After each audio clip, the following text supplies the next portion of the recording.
Welcome to this week's Behind the Poem. For the first time in this series, I'm going to be repeating a poem. This is episode 108, and for episode 84, on September 29th, 2023, I did this poem, Them. This was 8 days before October 7th, and I was already very loudly thinking about oppression and occupation and survival. But given that Purim is this weekend, a holiday that both asks us to celebrate unmitigated joy in the wake of survival and also is an enacting of a revenge fantasy in this moment when revenge is not a fantasy but a literal mass catastrophe, it seems impossible for me to do anything else other than this poem, Them. On a bad day, I am myself one. Like the time Kay stood in the doorway at the edge of the classroom at the Greenfield Intercultural Center on 37th and Chestnut and shook her head. We were talking about struggle, and the stock market was teetering on a particular kind of crash. But what did I know? Yet, I was over a decade away from Medicaid. My tuition was fully paid for. The bellman at the Four Seasons in Manhattan had still, very recently, known me by name. It's easier to point a finger, blame the rest of the roster for their proximity to wealth, power, whiteness. No one cares what the Nazis will do to you when your bank account is full, or used to be, even though they sent those people to Auschwitz too. We have always been surviving, and the money seems to make us think it'll do the trick.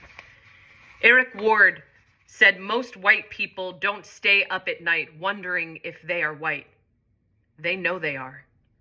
I stay up at night wondering if I am white, and what to call myself, having grown up upper class, and then my tax bracket said poverty for a while, but the access never goes away, even when the loot is inconsistent, because I can still call an uncle or an aunt and I'll be totally set. But them, I think they're the ones that never have to question who they are. Never have to wonder what the label is because the labels all defaulted to them from jump. The ones who gave me eyes for being a Jew, called me fat like it was sport. They are the ones with the noisemakers who shake the groggers on Purim when we celebrate the massacre in Persia like it's a notable way to dress up and give each other gifts. Do you know about Purim and the massacre in Persia? Purim, the day that commemorates Esther saving the Jews from annihilation. We dress in costumes. We give each other gifts. We read the story of Purim itself in a text called the Megillah, and we are supposed to get so drunk we forget the name of the man named Haman, one of them, who tried to kill all the Jews. But sometimes it becomes a footnote. The part about the 75,000 people the Jews killed in order to save themselves. So that's the cute, ongoing reminder that when Palestine is under occupation, anyone can be a them. And yet, I had to tell you the story of Purim. I bet you know everything about white Jesus, what he ate for an afternoon or even mid-morning snack. Bet you know the story of Columbus and the results when someone fancies themselves as palpable as God.